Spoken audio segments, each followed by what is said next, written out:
And we thank you very much for being with us on the starting lineup, and welcome back. Starting lineups brought to you by Play It Again Sports in the Fremont Shopping Center, Battlefield in Fremont, Springfield, by Swing Right Golf at the south end of Campbell Avenue, just a little bit north of Nixa, by Citizens Bank of Rogersville with two locales. One is adjacent to Highland Springs, and the other is in Rogersville itself. And by Marshfield Chevrolet, which is located at the I-44 exit. A couple of left turns, and what you do is you cross I-44 on that bridge. You're on the outer road, and you're driving right into Marshfield Chevrolet and driving into some great deals indeed. I'm Ned Reynolds, along with Maddux, Radosevic. And indeed, Art Haynes and Scott Purrier not with us today, but we will endeavor to go on. Now we're going to see we have a special guest with us, and hopefully he can hear us at the moment. But the veteran head coach out at Logan-Rogersville, getting ready for the long grind, is Joel Wells. Joel, have we made contact with you? Can you hear us okay? Evidently he can't, so we're going to have to come up with some kind of a solution here very quickly. Anyway, high school football is opening up. Do you have the button over there, Maddux, that's... I'm not sure. We're having some technical difficulties here. It seems like his microphone is on, but he must not be able to hear us at the moment. No, he can't. He's so let's see if we can get somebody else in here to work what the situation is. Anyway, the high school scene will be opening up here in just a couple of weeks. As a matter of fact, it's August the 10th is when the high schools are set to begin. Here we go. We'll get maybe a little bit of correction. And Mason, he can't hear what we're saying, but maybe he can now. Now, okay, now we're ready. Joel, can you hear us okay? Yes. There we are. Okay, Joel Wells is with us. Joel, of course, out at Logan-Rogersville. And thank you very much for being with us and getting up. This is your, I believe I can express this correctly, this is the dead week for high school football. Can't do anything? That's correct. This is a dead week. And how's Joel Wells preparing for that? Hey, at my age, I need all the rest I can get for getting ready. Get out of here. You don't know what old is, man, believe me. Joel, let's talk a little bit about what you hope for with the Wildcats this year. Logan-Rogersville had an 8-3 year last season. Your thoughts on how they played and how many of the Wildcats you have coming back? Well, I was extremely excited about how we played and happy about how we played a year ago. We feel like, even in the three losses, we were in the fourth quarter with either tied, up a score, or down a score. So we had a chance in all 11 football games. And, anytime as a coach, that's all you can ask for. And I was extremely happy with the way the kids competed and played. And hopefully, I think we have a better football team this year than we did a year ago. You're opening up with California. Boy, going all the way out there to play, that's a lot. Being facetious, of course. This is California, Missouri coming in here. How did you make that arrangement? Well, it's difficult nowadays to get people to play, and you certainly don't want to pass anybody up because of the way the conferences are changing, and you have to get earlier and earlier to get people to play, and just so happened that game was available for us, and we took advantage of it and took it, and we really don't know a whole lot about them. They have a new coach, and I know they got a quarterback move in from Sedalia, but really don't know a whole lot about them, so we're going in kind of blind before we may get some video on the Jamboree. Joel, you're hoping that your team is even better this year than it was last year. What are the main keys on both sides of the ball to make that happen? Well, we need to get better defensively than we were a year ago. We improved all year defensively, but this year we're bigger, we're faster, and we're stronger than we were a year ago. And so, we're hoping that translates into more success on the defensive side of the ball. Offensively, we have a lot of weapons. We've got Joe Roach back, who's a 1,700-yard rusher. We have Gage Hale back, who caught 50 balls for 1,071 yards last year, and is one of the fastest guys in Southwest Missouri, or maybe even the state of Missouri. and various other people on our offense as well. So we have some weapons back, and we should be fun to watch. Joel, you've had many ports of call, stopping and coaching in Missouri and down in Arkansas before you came up here to Logan-Rogersville. Is there, what you have seen, this is subjective on your part, a difference between the kids down south of the border and the ones you have up here in Missouri? There's logistics is the biggest thing. The kids are the same. I mean, 16, 15, 16, 17, 18-year-old kids are the same. And the difference is in Arkansas, there's probably more emphasis on it. They don't apologize for spending money on athletics anywhere in Arkansas. So that's a major difference. But, a lot of those facilities and things have moved across the border, as we're seeing right now. We have a phenomenal facility out at Logan-Rogersville. Joel, Ned already brought up your matchup with California. What are your expectations with the schedule that you have out in front of you this year? Well, we feel like we'll have a chance every Friday, and that's exciting. Anytime you have that, sometimes the ball don't bounce your way, or you don't win. You don't play as well as you need to a certain night, but we feel like we have a chance every Friday. And as a coach, that's all you want. And I've gone into some seasons or some Fridays knowing that we probably didn't have a chance to win. And I don't feel that, and I won't feel that any night this year. You're not going to lose many games with that facility that you have out at Rogersville. My goodness sake, that has to be very impressive to the coach and to the players. Am I assuming correctly? Oh yeah, it's very, very impressive. They did a phenomenal. Logan-Rogersville did a phenomenal job with that facility. They got a lot of bang for the buck in that facility. It's got a state-of-the-art weight room. It's got a huge wrestling room in it. It has hitting cages for baseball and softball. It has a room for a cheer room or dance room as well. And, plus our 50-yard indoor facility, coaches' rooms and team meeting rooms. So, it's a phenomenal facility. How has that affected the team morale? I'm sure the players are really excited about it, but, of course, the coaching staff as well. Well, Coach Wells is excited about it. We have a practice field right outside our indoor full turf practice field, and what's really helped is you can go out there. We can just roll the doors up to the indoor, go out and practice, and then if we have lightning, if we get ran off for heat or anything like that, we can just go directly inside and still practice. So you don't ever get run off the field or really ever have bad practice conditions, which is huge. What is a good number of kids that you're looking at to show up on August 10th? We'll have in the low 60s, 9 through 12. Mm-hmm. We don't have as many freshmen and sophomores as I'd like. I like the ones that we have. They've done a great job, but, we certainly need more numbers. We got some big numbers in the 8th grade class coming in, so hopefully that'll help. But, we have around 32 freshmen, sophomores, and about the same juniors and seniors. Joel, when you were working and coaching down in Arkansas, what kind of feeder systems did they have into the school system itself, and how extensive was the football knowledge? Well, it was really second to none. I mean, really, they had them, third grade all the way up, and then in the 7th grade, we had there's really no excuse for not developing players in the system that we had. We had 7 through 9 had athletic period, first period mm-hmm.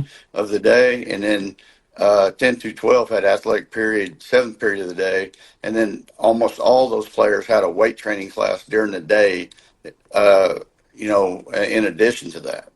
So, we had basically most of our coaches coached the junior high from 6 in the morning through first period, and then we coached the high school 7th period afterwards. So you knew every player, you helped develop every player, and really no excuses for not competing at a high level. By way of comparison, what do you have at Logan-Rogersville in terms of time?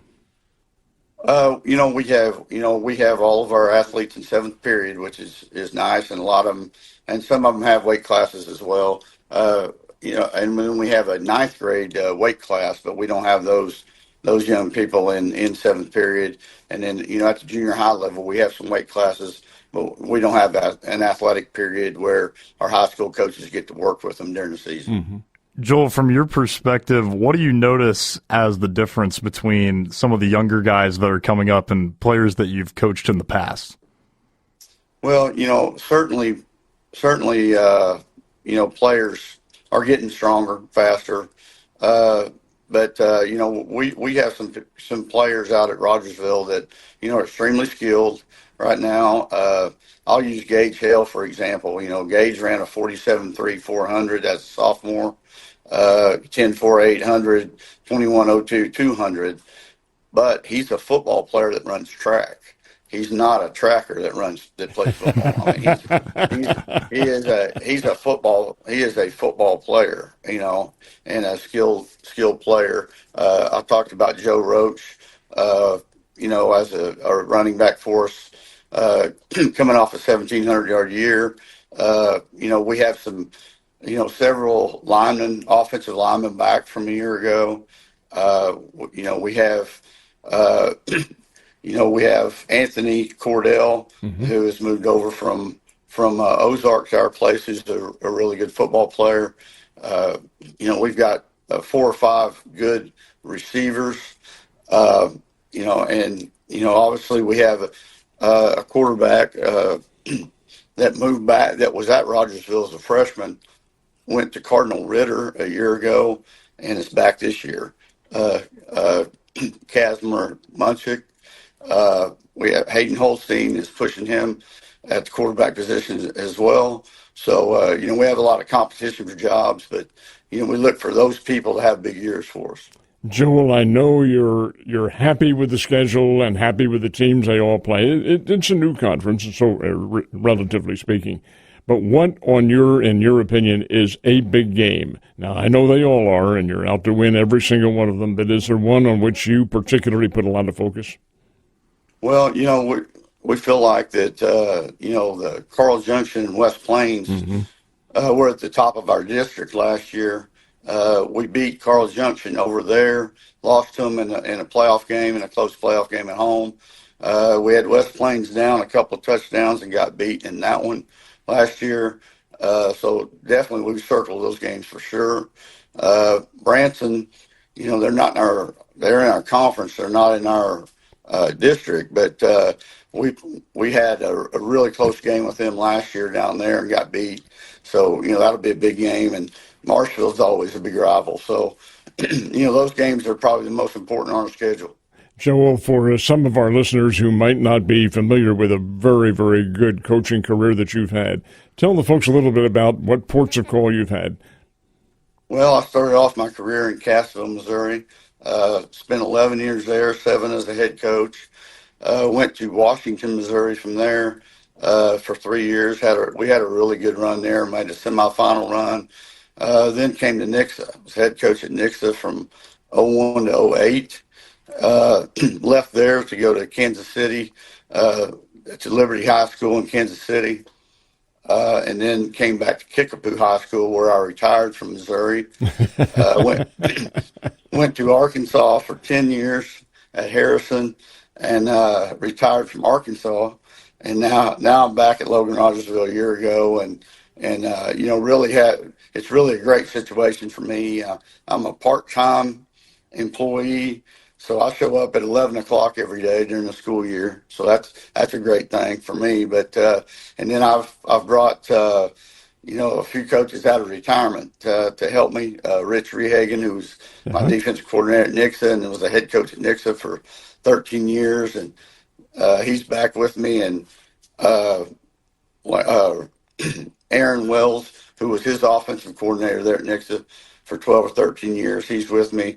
And then Lance Jarman, who was a former assistant and really one of the best assistants I've had for about 15 years. He was with me at Nixa, Liberty, and Kickapoo, and I've lured him out retirement this year to come back.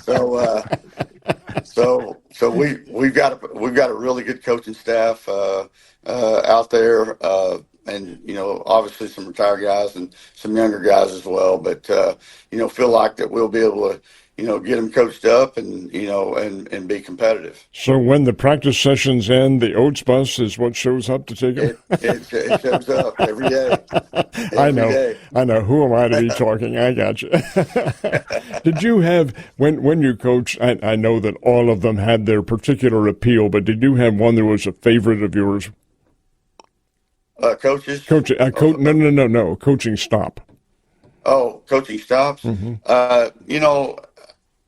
We've had a great experience wherever we've been, and I think you just make it what it is. Sure. Obviously, Nixa was a great job. Really had a good time there. Washington, Missouri was great because we were there and about 40 minutes from Busch Stadium, and that was during the McGuire Sosa time at that time, so I got to see a lot of games there. Oh, what a shame. Yeah. Harrison was a tremendous place to coach and tremendous town, and Cassville's a great place. I go back there a lot, play some golf there, and have a lot of great friends there. So, all the places we've been, we've really enjoyed, and have made me a better coach along the way. Joel, with all those stops, what do you think the most important lesson you've learned along the way has been that might serve as good advice for guys that are looking to get into this career in the future? Well, I've said to myself, I told myself a long time as a young coach, I'm going to do something every year to make myself a better football coach. And, sometimes that was moving and getting a different challenge. To be able to do that, because when you do that, it's kind of a breath of fresh air, and you can correct some mistakes maybe that you made at the previous stop that you might not be able to do that until you change your position. So don't be afraid, young guys. Don't be afraid to step out there and do it. And number one, don't take a bad job. And because some people don't ever recover from that. Boy, they don't. They absolutely do not. Joe, I know you have other things to do during this dead week, and then it all begins on August the 10th for you guys. And the first game with California is when? It is August 28th, and it's at Logan-Rogersville. It's a home game for you. Do you have to return that next year, to your knowledge? Yes, we do. We'll figure out where that's at and how the buses get there at that time. But we're concentrating on this one right now this year. It's out on the West Coast, and you'll have a nice trip out there. Joel, many, many thanks for taking time to visit with us, and much good luck. Keep us posted, okay? I will do. Thank you. Thanks for the opportunity to come on and visit about our team. Yes, sir. That's Joel Wells, veteran head coach at the Logan-Rogersville Wildcats, guy who's been around forever and seen all of it. And, hey, that makes a very, very big difference. We'll take a time out on the starting lineup and be right back. And it's great having you with us on the starting lineup, and welcome back. Ned Reynolds along with Maddux, Radosevic. Maddux, and the rest of the listeners will be staying tuned to the Visa Network all day long, folks, all day, because anything that happens on the trade deadline, and this is the final day up until 5 o'clock this afternoon, it'll be right here. You'll get that word first. And really, you have the computer there in front of you. Have the Cardinals done anything yet at this hour of the morning? I don't think they have. As of right now, I don't see any moves for the St. Louis Cardinals, but again, lots of time left, and I think, as we talked about earlier, it seems like the one guy that they really want to try to get rid of is Dustin May. Oh, yeah. I think there's no question about that. He's a free agent at the end of the year, and I don't think he fits into Chaim Bloom's scheme of things, so, yeah, let's get something for him while we can. And that's how it works with free agents. Yeah, Tariq Skubal is a free agent. Kevin Gossman's a free agent. I don't know about Freddie Peralta. I don't think he is, but be that as it may, these are key individuals who fit into the scheme of things with other teams, and that's why they're getting them at this trade deadline to get them over that hump and into the baseball playoffs. And it's particularly critical at this time of the year because, as we talked earlier, that contract, when it dissolves on December the 1st, there's no telling what just exactly what will happen and how long the negotiations are going to take,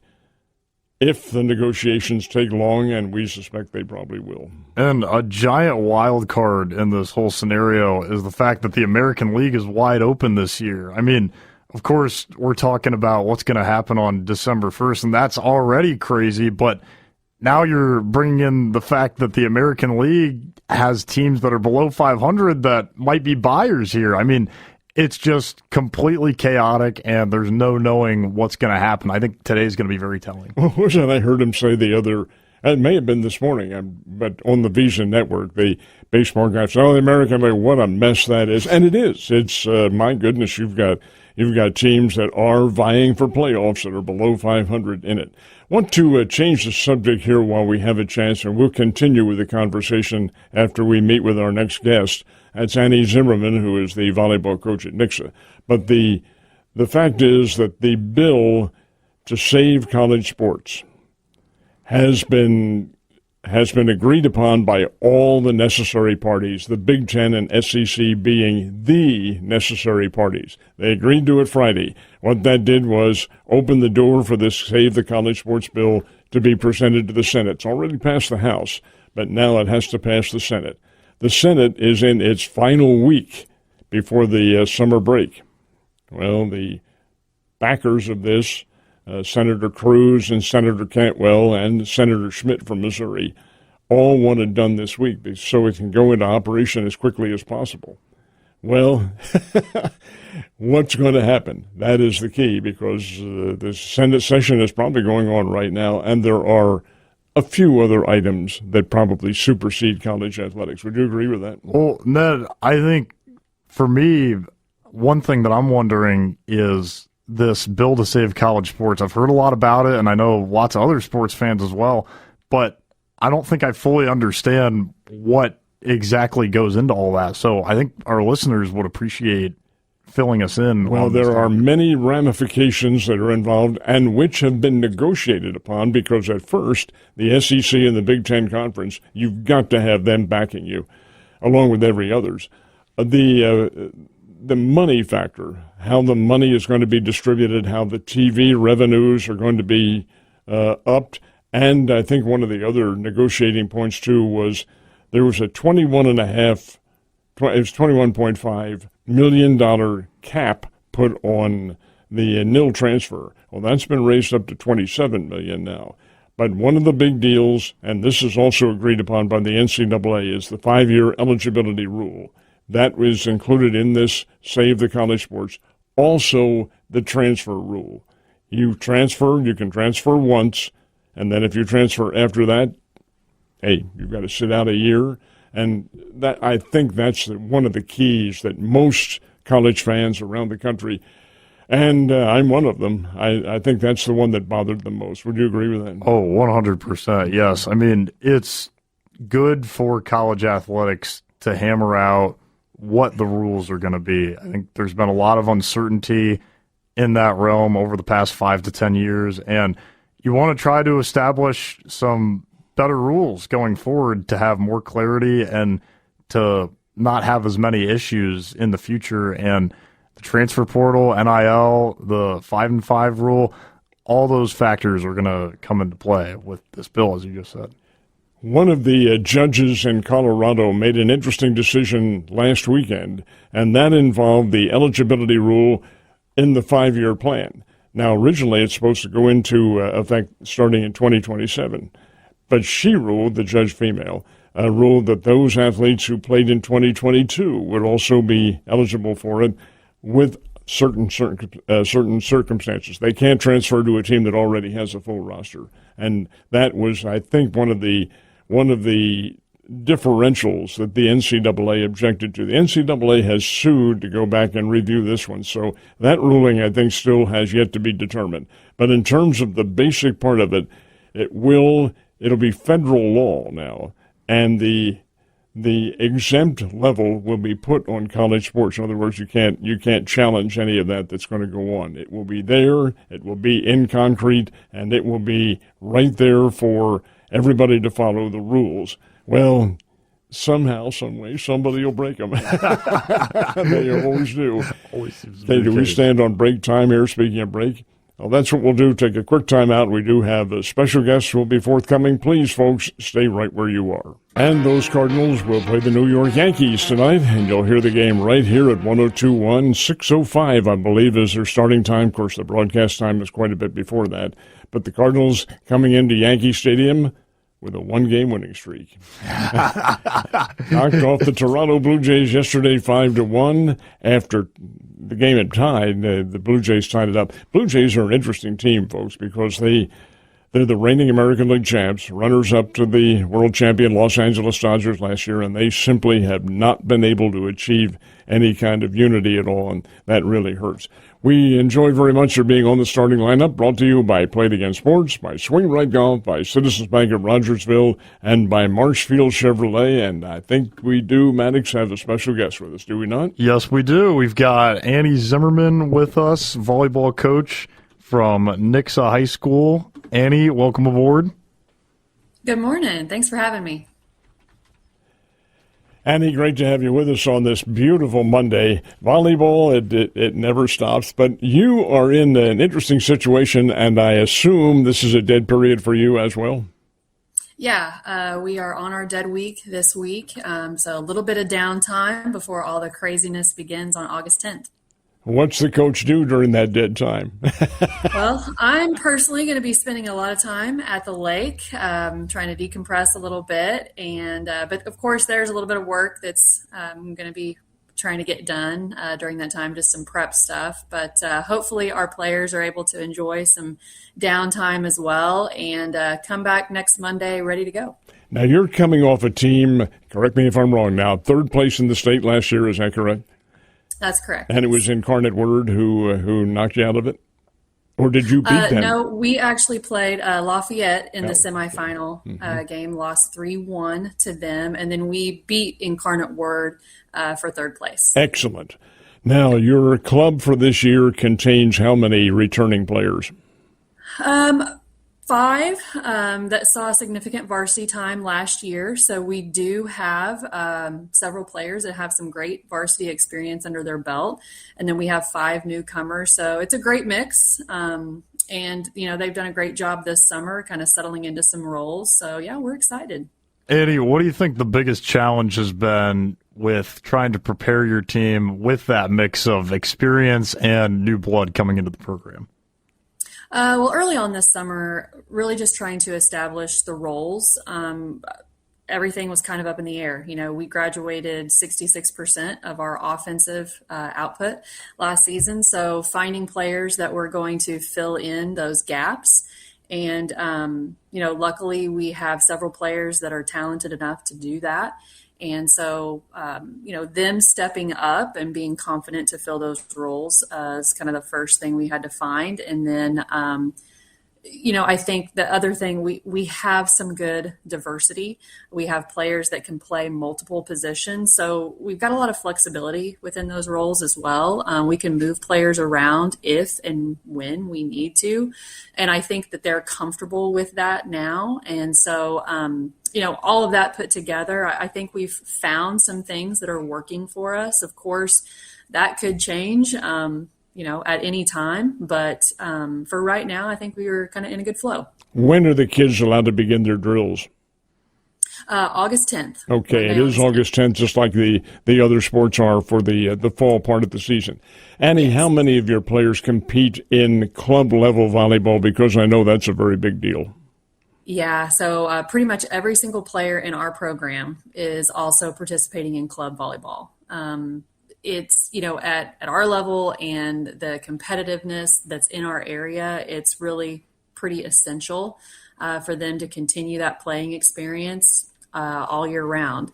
And, you know, we do have a few kids that also are multi-sport athletes that are balancing club volleyball with basketball, and it's definitely challenging for those kids. It can be done, but they've really got to want to do both. And like I said, you know, we do have a few kids that do that. But yeah, the club volleyball is definitely a really important piece of what our kids do, and the experience that they gain through that is, we can't do what we do without it. And for these kids involved in club volleyball, the presumption is that lots of those players might want to go on and play at the next level collegiately. What do you do, one, to prepare your players to get to that level, and two, to help them seek out the right school as they jump up to college? Well, I think just the preparation piece that you talked about, I want our practices and our gym to be highly competitive every day, have an intensity level that, when practice starts, it's business. We're there to get to work, and we are continuously honing those skills.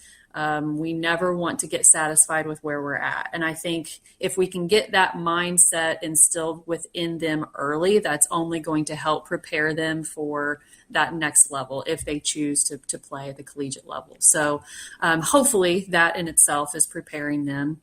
And I think that just competing at the level that we compete at, our schedule, I think also prepares them quite a bit. So hopefully we're doing our part.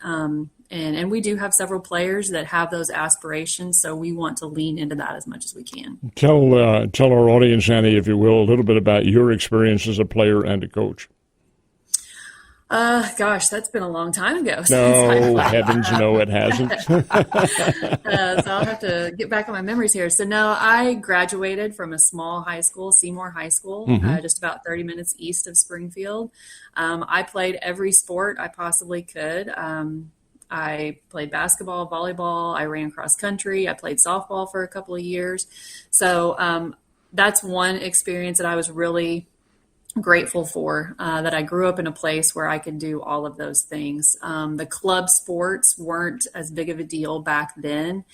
And so I didn't really have that experience. As soon as I graduated high school, I began my coaching career. So I did not play any sports at the collegiate level. I started being an assistant volleyball coach, basketball coach. I coached some cross country. So I started right into my coaching career and learned from a lot of really great people. I was very blessed to be around a lot of really great coaches, and they mentored me through that time period. And then as soon as I could get my first teaching job, that's what I did. And been coaching ever since. I find it fascinating, that part about learning from other coaches that you mentioned there. What coaches do you think you gained the most from in your playing career, and how did that help you get to where you are now and help basically establish how you run your practices and your game plans and everything that goes into being a coach? Yeah, I would say I was blessed to have a lot of really great coaches in my life.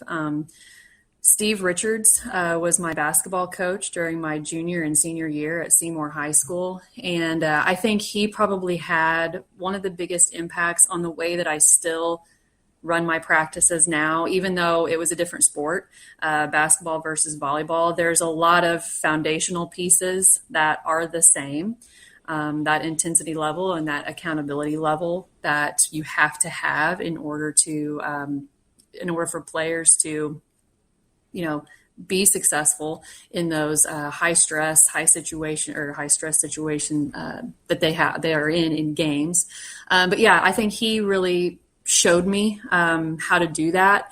He had a knack for, being tough, but also his players really wanted to play for him. And that's what I've always tried to model what I'm doing in my program as well. So yeah, I would say Steve Richards had the biggest impact on me. Do you send your kids to watch a lot of college volleyball games? I don't necessarily send them to do that. I think they do that on their own. They do, they appreciate the high level of play that they see. We do try to, as a team, do some team activities. We watch a lot of film. Sometimes we're watching ourselves, but sometimes we're watching other teams as well. And I think it's good to show them that high level of play and what they want to look like, what they want their game to look like. So yeah, I think that's a really important piece for those players to see that. in action. Now, Annie, you're not, and I'm not denigrating the city at all, but Seymour is not exactly a huge metropolis in any way. Were you down there in high school during their championship run in boys basketball? Because they had some very good teams there.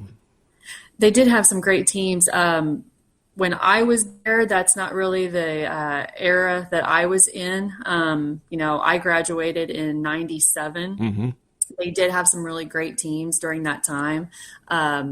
And some great players that came through. So they were, we were really blessed to have those players in the program. But yeah, and like their girls basketball, I felt I always chuckle because about the time that I was graduating is when the girls basketball program really started taking off, and there were some Final Four appearances and things like that, which was really exciting for the school, the community, and the program. But yeah, I missed out on some of those. Annie, for volleyball, you're talking about a sport that requires a lot of endurance, and mentally it can be very draining.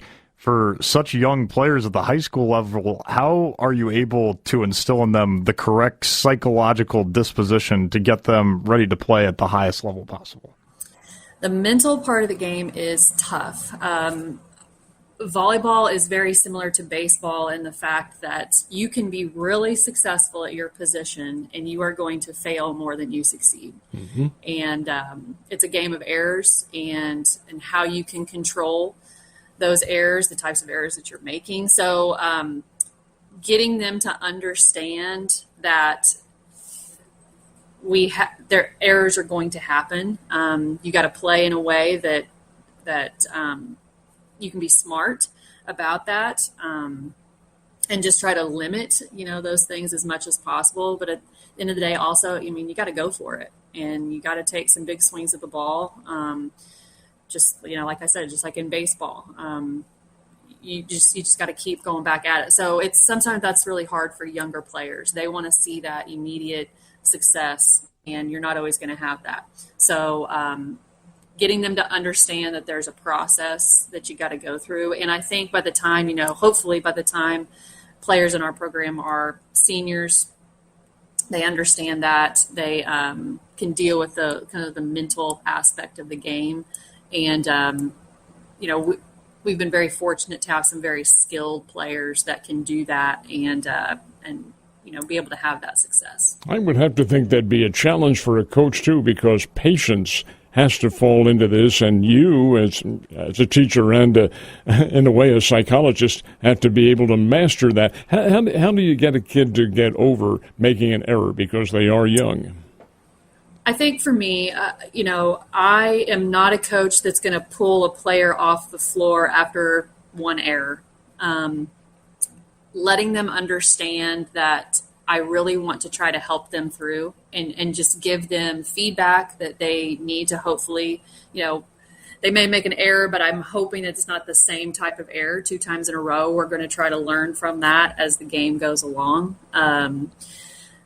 And I want them to know that I'm there to help them. I'm not, just going to pull them off the floor. I think sometimes that gets into a kid's psyche. Now, there are certain times in a game, depending on what kind of game, if it's a conference district championship and a change has to be made. But I really try to establish early in the season that we're going to help you work through whatever errors you've got going on. And hopefully that helps give them a little bit of a sense of relief and confidence that, they're going to have the opportunity to do that. So I think for me, that's the biggest thing that I've seen in my career is giving kids that confidence that it's going to be okay. We're going to work through this. And that seems to help them. If I can ask, your college was where and what did you major in? I went to Missouri State University. Of course, at that time, it was Southwest Missouri State University. And, early on, I wasn't really sure exactly what I wanted to do for my career. I had thought about going into some sports medicine. I felt like I wanted to do something related to sports because it was such a big part of my life, and I enjoyed it so much. But I ended up landing, I started coaching right out of high school, and that just seemed to be, I I just loved it so much, and I felt like it was a place that I belonged and I could succeed in some things and have a good impact. So, about 2 years into my college career, I decided to become an education major, and the rest is history. I've been a teacher ever since. When you were at SMS, am I assuming correctly Coach Dollar and Coach Stokes were there? Coach Stokes was there at that time, yes. And she was a marvelous coach. I think you'd agree with that. Oh, she was wonderful. I actually learned a ton from her.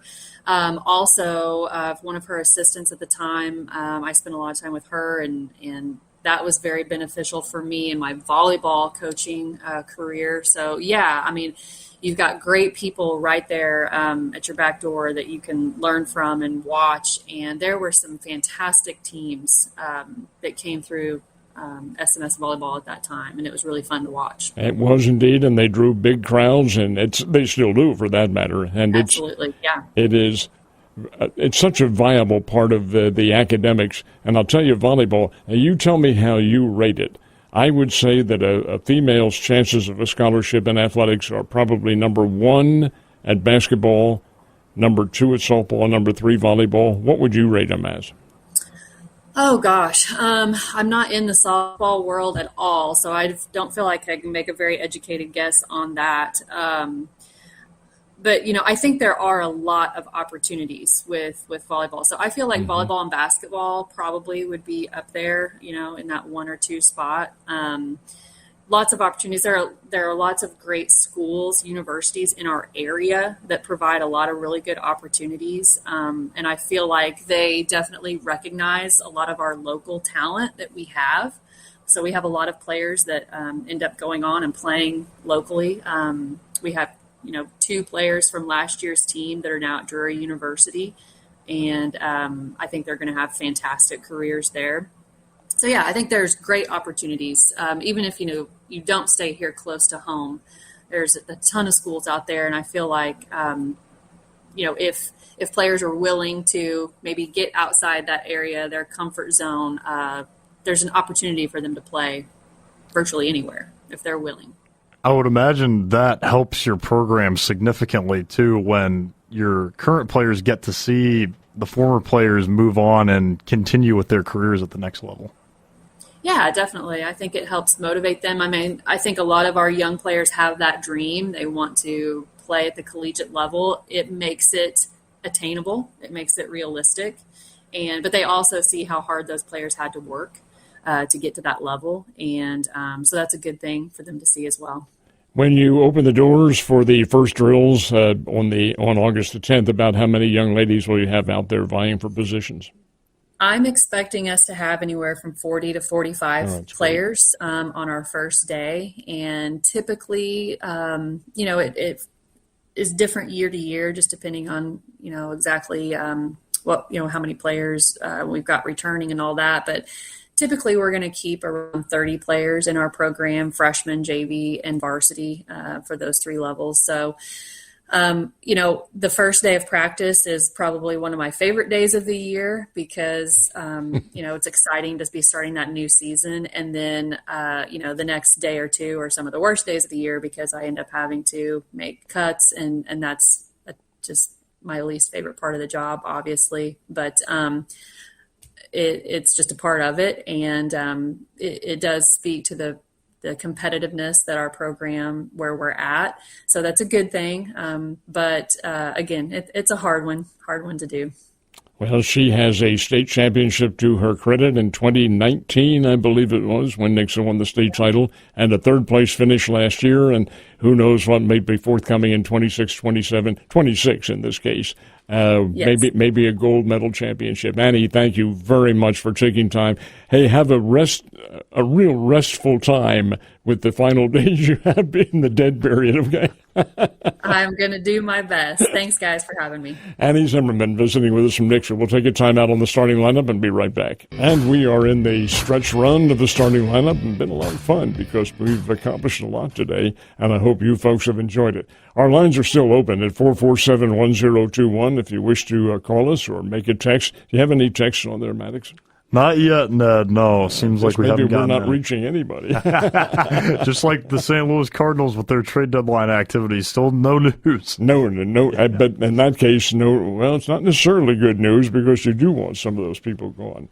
Anyway, Ned Reynolds, along with Maddux. Radosevic. He's going to say that for the rest of the week. And Radosevic is a Croatian, but it's your grandparents who were the first ones here. That's right. Yeah. Came over right around 1912. Fortunately, missed the Titanic like we talked about earlier and survived the trip all the way across the globe, all the way here to America. Now, did the family settle in Missouri or elsewhere? So my mom's side of the family is from upstate New York, but my dad's side of the family, where we get the Croatian heritage, they're from Illinois. So I'm not quite sure where my great-grandmother first went when she arrived here in America, but eventually settled here in the Midwest. And where did you go to high school? I went to Rockhurst High School in Kansas City, Missouri. Go Hawklets. That's Hawklets. That's it. Yes, that's right. Yeah. I tell you, in the times that I've been here, when we've gotten, and I say we collectively for Southwest Missouri teams, up to state championships in football, the Rockhurst Hawklets were always there in the way and still are.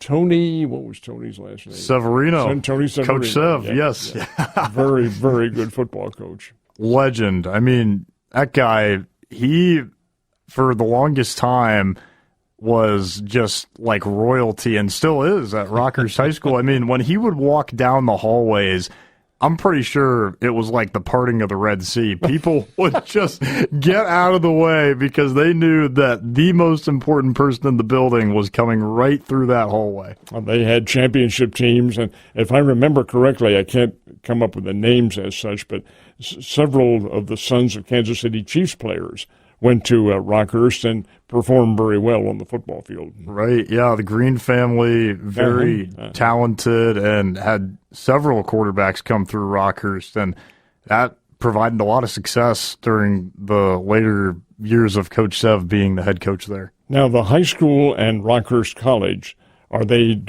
right together?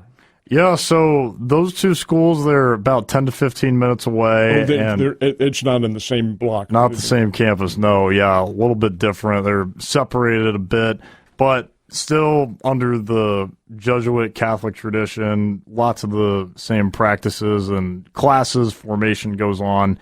And there are some guys that end up going from Rockhurst High School to Rockhurst University, and they seem to enjoy that kind of a process. Well, I had as a kid and following this is a long, long time ago, following the basketball Bears around, well, we frequently went to the Mason Halpin Fieldhouse and saw games up there, and that was always a treat. What is a treat also, at least for you and us, is we're out of time. Now, folks, I'm going to advise you to stay tuned to the VSiN Network if you're interested in following the baseball trade deadline, because all the information will be right here. Meantime, I'm Ned Reynolds. Maddux Radosevic. And, folks, we invite you to join us tomorrow right here at this very same time on the Starting Lineup.